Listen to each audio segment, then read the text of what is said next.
Machine here, and you're watching Thorin's YouTube channel. 20-minute video for 2 minutes worth of content. Gold. ESL One Cologne 2018 is upon us.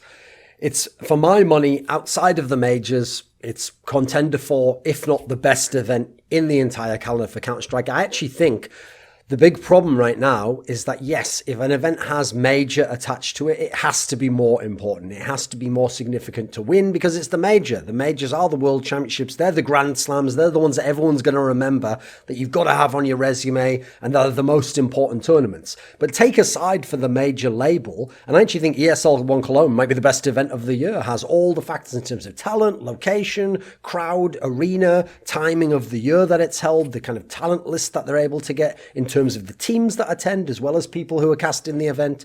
So I actually think that it's a shame it's not a major. I think it should be a permanent major myself. And I also think that it sometimes doesn't get its due because people don't realize that, okay, you can't say it's better than the major in as much as the major is the more important tournament, but it can be better in every other respect. Then you've got to look at the fact that at this particular ESL One Cologne, we've got the whole Intel Grand Slam potentially coming to a head, because now we're in a scenario where Faze can win it. Astralis has got 2 titles themselves. These are the teams with their chance to win the battle, but they're obviously competing against each other. Astralis is the best team, but Faze is closer to winning the Grand Slam. They got that whole thing can play out there. In fact, for Astralis, since they're the #1 team and winning all the events, it's even more interesting because they can actually get the bonus for spoiling against Faze, which you get $100,000 if you beat Faze and stop them winning the major, the Grand Slam. And then obviously Astralis themselves, when they get another title, will be in position themselves to potentially get the Grand Slam. They can get the $1 million, so they could actually get 1,100,000, 1,200,000. So there's actually a secondary storyline behind what's already a pretty sick event.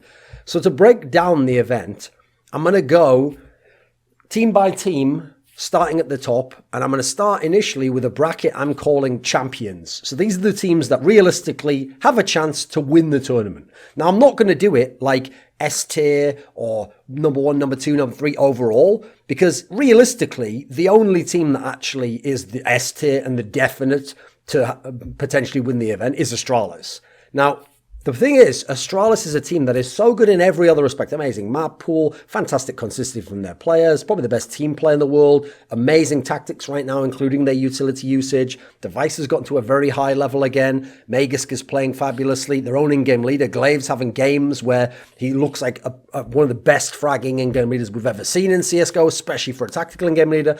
But there's some other issues here as well. Like, first of all, they don't get tested very often. So I still think, just as you can have an amazing boxer who's got a bit of a glass chin, I still think if someone can get this team into a big semi-final, a big final, because obviously in this format you can lose, but if you get to that point in the tournament, you can't. If someone can get them to that position, and they can force them into a 12-12 game, or a really tough, nervous, nerve-wracking third map, I think they could lose in that scenario. So the problem is they haven't gotten tested very often so far. I don't even really count losing to Faze at Sydney as a test, because that was just a great game that Faze happened to win 3-0, but amazingly close, and just lots of great players from everyone. But still, I want to see them tested to really know how good they are. Then there's the factor that they haven't attended every event. So even though they have this amazing run of, like, they lost one event, but they won all the others, they also didn't attend every single event, though. So let's not go too crazy in that sense. But let's be real. The level their players are playing at, amazing. They're ahead of everyone in the meta in terms of this utility usage. They have a map pool that is just too good. It's actually a shame, unfortunately, that when Valve took Cobblestone out was exactly the time Astralis was starting to peak, and then it just made them too good. They're good on all the maps. We haven't seen them much on Dust 2, but they seem fine when they have when they have had to play it. Then you're in a scenario where they have a map like Nuke that they're not even picking. It's not even a map they're going into. They're wrecking everyone. I think they're 8-0. They've won the last 8 on it. They're fabulous on Inferno. People are even picking Inferno into them. Their map pool is way too good right now. It's really hard to see where you can go. The only one I can really see is potentially they just look good but not amazing on Train, which they haven't had to play much.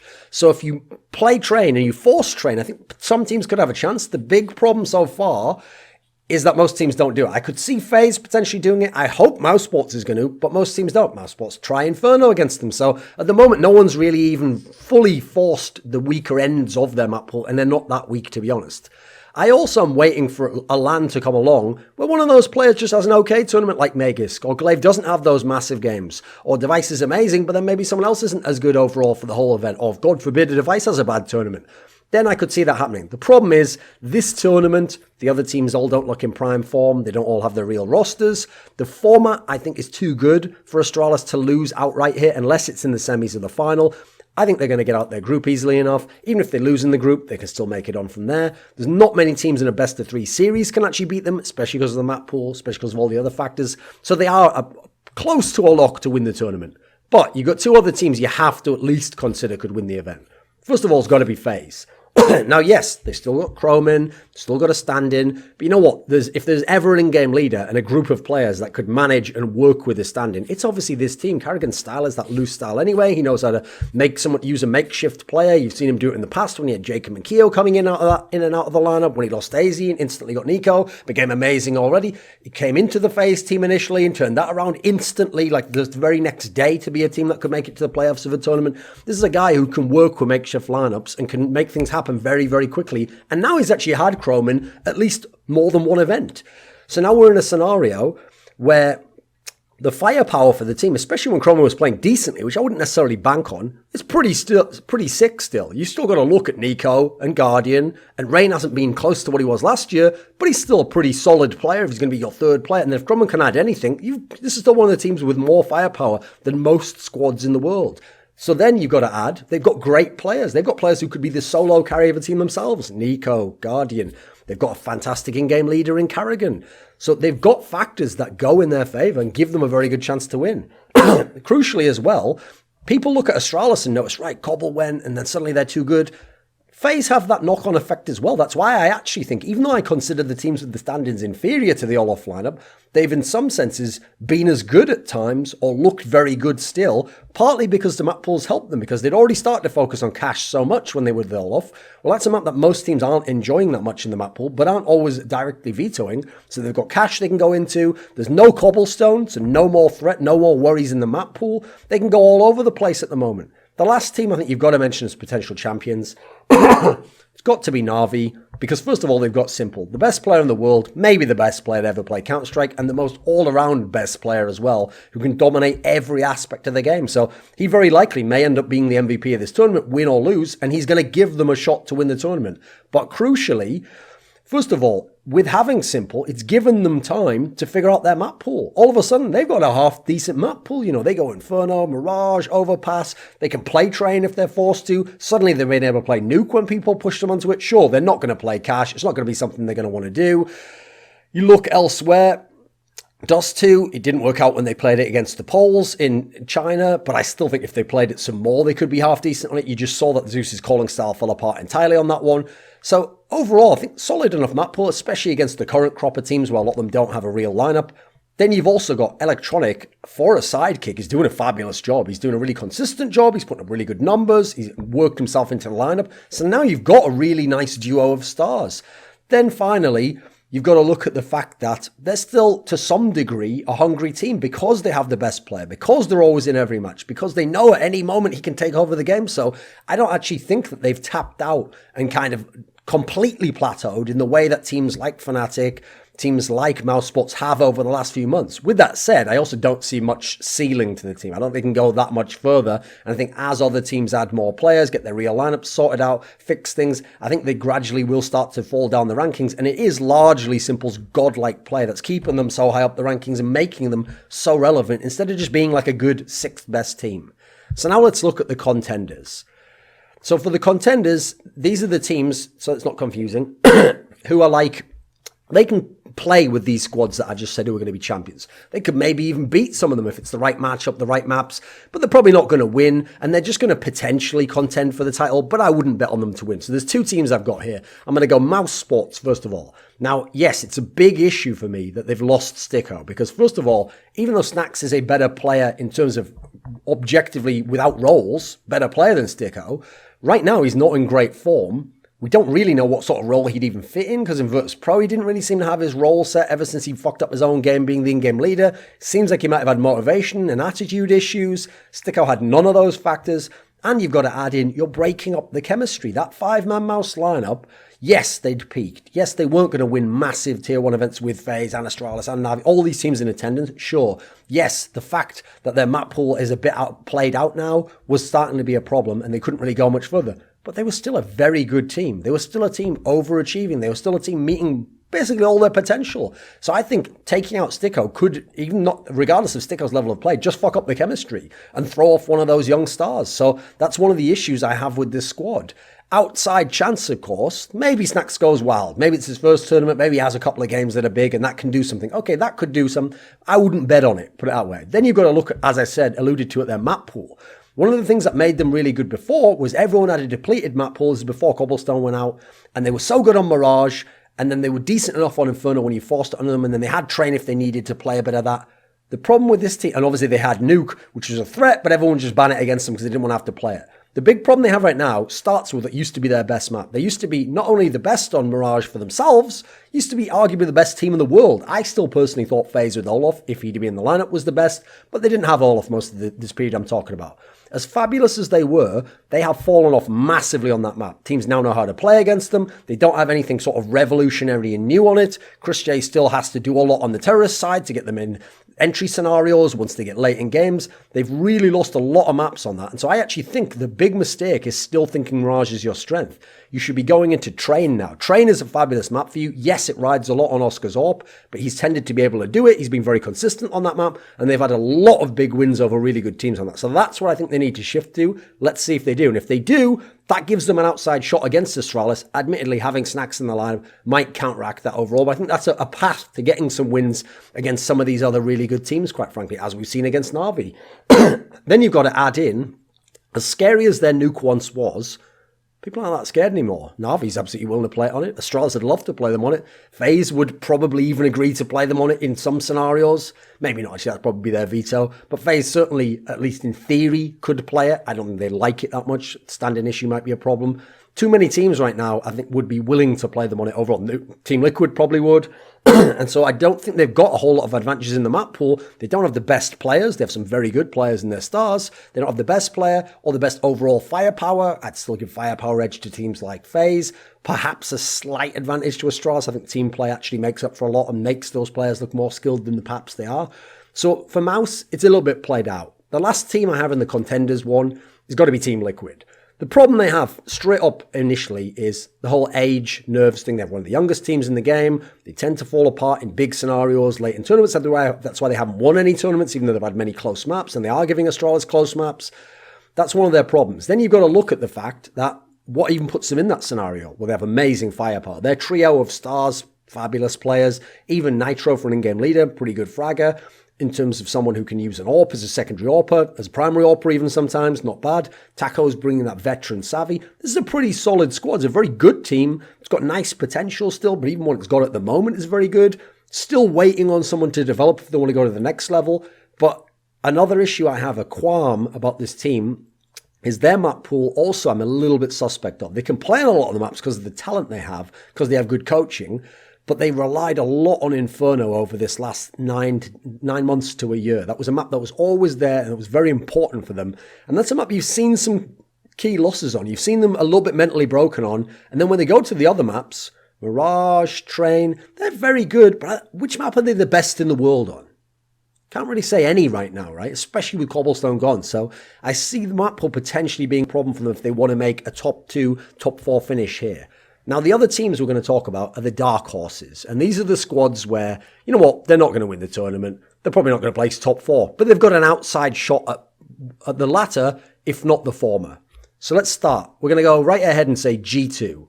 Now, the logic being, if their tactics have actually come online now, if they've got their system in place, they had a full boot camp now before this tournament. This is the tournament that's supposed to count, not ECS, where they even said, we're coming in, we're using old strats, we haven't got the system in place, it's our first ever LAN, and you didn't see a whole lot. They looked pretty bad, actually, and you just basically saw Kenny S go, like, roll back the years to vintage 2015 Kenny S for a map, and that was about it, and he was pretty good for the overall event, nothing else otherwise.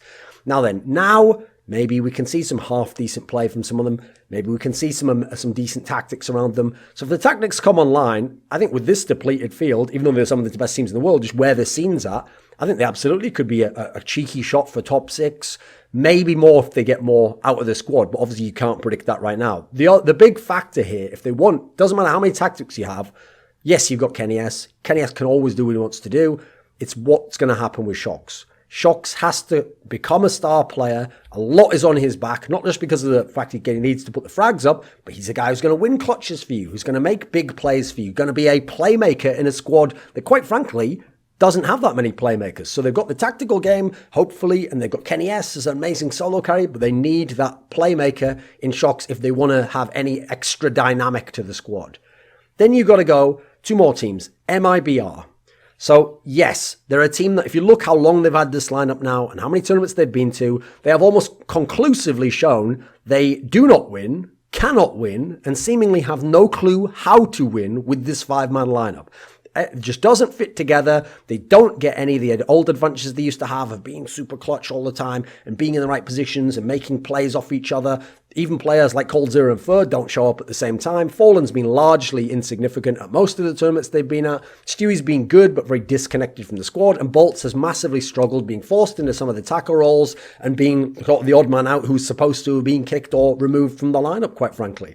But the upside is they're making the move to Fallen being the in-game leader all the time. If they get onto Inferno and Cash, they can still play a pretty good game. Those are the maps where, because coldzera wasn't calling, he tended to have pretty good numbers. He's still a very good clutch player. He's still one of the best players in the world himself. So you've got some factors going for you. My big question is, where's Fur? Like, everyone else is looking at Fallen. I'm saying, where's Fur? We need this guy to be amazing along with coldzera, and now we can at least start to get some upsets. At the moment, I wouldn't even bank on them to get many upsets. I wouldn't even say that playoffs is that reasonable for this squad at the moment.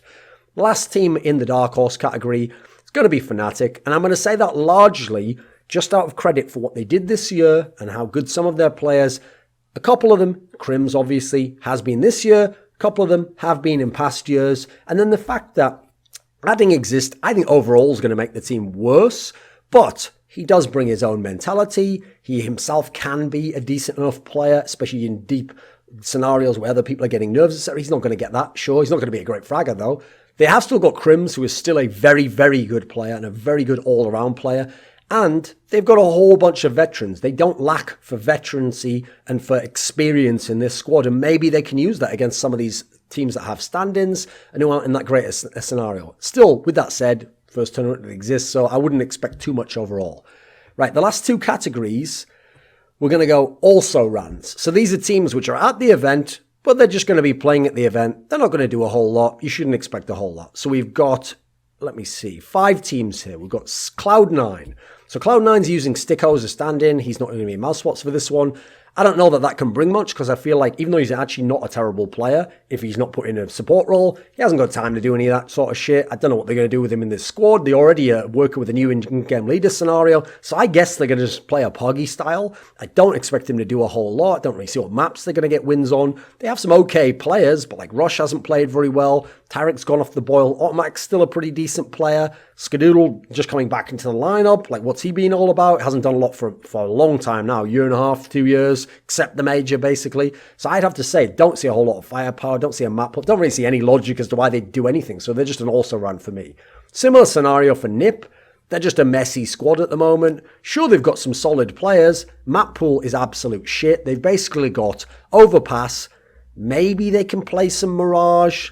After that, you're really starting to scrape the barrel if you want to get them onto any of these maps. Could play a little bit of Nuke if they have to. They have no real advantages in terms of overall roster, playing style, or map pools. I don't really know logically where you're going to go for them to do well. They can have certain maps where like Forest goes ham. Obviously, Dennis is a pretty good player. They've got this addition of Lekro. Maybe now with another tournament under their belt, they're really able to do something. I wouldn't expect much from them, though, quite frankly. The rest of the field, overall, relative to them, looks too tough. Gambit. Now, Gambit's main problem, and it's been their problem ever since Zeus left, is their in-game leader. They've made it Bidosia now. That's not really doing anything much. If anything, they look just as bad as they have with the last 2 or 3 in-game leaders. They're a team that doesn't close out games. They get into a lot of protracted, drawn-out games. Their map pool's actually surprisingly decent. Like, they can play most maps. They just don't have a lot of strengths on them. There's not really any that are their straight killers on that you're scared of. So they play a lot of close maps. They lose a lot of close maps because they don't really have the best leadership and don't make really good calls. Then you got to look at the fact they've added Mir now. He didn't bring a whole lot, quite frankly. He didn't bring what they were looking for overall. And they're still a mess of a team as is. Then you got to look at Renegades, right? Renegades, I'll be very quick with this one. I think they're just really overrated. I think that Sydney run overrated them massively. I don't think they're that good a squad. I think they lack firepower. I think they break under pressure. They have an okay map pool, actually, another team with a surprisingly decent map pool. And they can have some decent enough T-sides. They can have some games that look pretty solid there. I think with Cassard going, I've seen a dip in their level of play, though. I feel like their T-sides have struggled since Cassard left the team, unfortunately, and I haven't seen the same level that they had earlier in the year. And so I look at this squad, I don't expect anything from them in this field. The last team in this particular category is going to be North. Now, North is a team that had such low expectations 2 or 3 months ago. Most people are going to think, why are they even in this one? Shouldn't they be in the last category? No, because actually, you know what? They've had some okay placings. Obviously, they had top 4 Star Series. Then you've got to look at the fact that actually MSL's doing a decent job calling. I've seen a number of games they've lost, a number of games they've won, where it looks like he's making a lot of good reads. He's doing some of his execute style. He's doing some mid-round calling. He's doing some interesting setups on CT side, although I have to say they're gambling way too much. If they keep gambling like that, which I think is actually a sign of weakness. That shows that they don't think they've got the player strength and coordination to hold the sites. CT sides are going to cost them, even though their T sides can actually do quite a lot relative to where I've put them in this ranking, and actually relatively against most of this field except the top 4 or 5 teams. So they've got decent enough calling. They've got Valde, who's still a pretty good all-around player. Admittedly, there's a lot better star players in this tournament, so it's going to take a lot from him. Kirby has shown signs, admittedly against the tier 2 squads, so I've got to see him against tier 1 before I can consider him doing anything. And finally, I think Mertz is an issue in this team. I don't think generally he's coming with anything close to a star or impact. I actually don't think he's looked like a very good player in this squad. Unfortunately, as well as an AWPer, he's a very erratic AWPer, and so I feel like that can actually cost them somewhat. And I think, again, is another player where on the CT side, you don't really know that you can expect too much from him. The last category is 3 last teams, and this one's pretty simple. It's called No Chance. These teams have no chance to do almost anything, and that's going to be ENCE from Finland. They've got Alu, congrats. They've got Sergey, this young guy. What else have they got? Not a whole lot. There's not really any reason to expect them to do anything. They qualified online. Okay, great. There's many better teams here. Maybe they could beat one of the also-rans. Then you've got B.O.O.T from Singapore and Southeast Asia. I also wouldn't expect anything from this squad. Coached by DSN, that's about one piece of trivia we've got. Never done anything in the past. Never done anything at any of the tournaments they've been to. I would say, again, no chance whatsoever. Even though it might seem harsh, I'm going to put Big in this category as well. I know people are thinking, Belo Horizonte, they did some stuff. Yeah, it took almost everything in their lineup in terms of firepower to have a chance to do that. I wouldn't expect it to happen here. I haven't seen enough from Tabson to prove that he's really back to a really good fragging level, which I think is a must. Smoothie is a decent enough player, needs more experience, needs to prove it more on the big stage. I can always rely on Next to let me down at a massive tournament and against decent opposition. Godby's a solid enough in-game leader, doesn't have the tools to work with here, don't really know what he's trying to do with the lineup. And then elsewhere in the lineup is a bit of a mess overall. I also don't think they've got that cohesive and overall 5-man squad that you could run with for a year. So finally, since the tournament is organized into these different groups, I'm going to go ahead and pick the teams that get out of the groups and become the top 6. So Group A is the one with Astralis versus ENCE, NiP versus Cloud9, Mouz versus Gambit, and G2 versus Navi. So I'm going to go ahead and say, through whatever means of matchup, obviously I can't know the brackets when you get to lower bracket and stuff, I'm going to go ahead and say Astralis is definitely making out of this group. Bearing in mind you have to lose twice to get knocked out. So I'm saying Astralis is 100% making it through. I think Navi's very likely making it through. None of these teams really here pose that much of a problem. Obviously Astralis is probably going to beat them. Mouz has a chance to, but I actually think that they're better than Mouz. And overall at the moment have the map veto advantage. It's going to be tough for G2 to beat Navi because they don't really have the firepower unless they've put in massive tactical work. So I'm actually going to say Mouz is the last team. Now, part of me wants to say G2, but that's just based on so many conditionals of if this comes online and this comes online. Right now, I know that Mouz has certain qualities, despite adding snacks and taking out Sticko, that are still very good, and they've still got that trio of stars, and Chris J's doing a decent enough job, and they have a couple of maps they're still strong on. So I'm going to say Mouz is the 3rd team to get out of this group. Then we're going to go to Group B, which is Faze versus B.O.O.T, Renegades versus MiBR, Fnatic versus North, and Big versus Team Liquid, right? First of all, I think it's very likely FaZe gets out this group despite the stand-in issue. It's not going to be a problem for them. They've actually got a great group, I think, to play against. I think they've got easily the better group. And I think that you're going to see them actually get out almost certainly, I think, even in first place. Now, the team that could give them some trouble in terms of coming out first place, I think, is Team Liquid. Again, I think I'm very confident they're going to get out the group. I know they've had moments that they've let people down and they haven't played up to form. I don't think this is the group that can really cause them problems, though. Aside from FaZe, who's going to beat them here? potentially MiBR, and if it gets into a close game, that's if MiBR can get it into a close game. And I hope the Team Liquid's learned some lessons in the veto since last time. So personally, I think that they're in a position where they should get out of this group, along with FaZe. Now, who's the last team going to be? I could go so many different ways on this one, because I think the last one's very, very tenuous. But I'll say Fnatic. I'll give them credit for some of the things they did earlier in the year. They have a bunch of big game players and veterans who tend to play well on the big tournaments, the biggest ones where the pressure gets to the other team and not as much to them. And I don't think they've got that much firepower. But is MiBR that nuts at the moment? I wouldn't really say so. I think they can lose to many, many teams. Is Renegades going to give me a big performance? I'd go ahead and say no. I feel like actually the one that I'm closest to out of this one is North, if I was going to pick someone, despite the fact they're winning really messy games that aren't that good. Kirby and Valde have a good game. They have a decent map pool, even though they're not fabulous on any maps, really. I think that I'd say North is the one that's closest, but I'm going to say Fnatic. So I'm going to say FaZe, Team Liquid, and Fnatic overall there. This video was supported by Dean Tanglis, Gardner Wilson, Andreas Snazore Westerlund, Alex Adams, Mikkel Hansen, Bash, Daniel Yordanov, Yordan Tsenkov, TTMXMP, VeXii, HawpT, Robert Baxter, Travis Greb, and a special thanks to Jerky's Minion. Do you want to get teasers for my upcoming work? Find out who's coming next, what topics are being discussed? Do you want to suggest a topic or a guest to appear on one of my shows or in one of my videos? Would you like to ask a question in my monthly Patreon AMA, or perhaps even discuss esports as part of a discussion show I run on a monthly basis? Donators can also discuss the topics expounded upon in my videos with me and the other patrons on our Patreon page. All of this and more at the Patreon link below.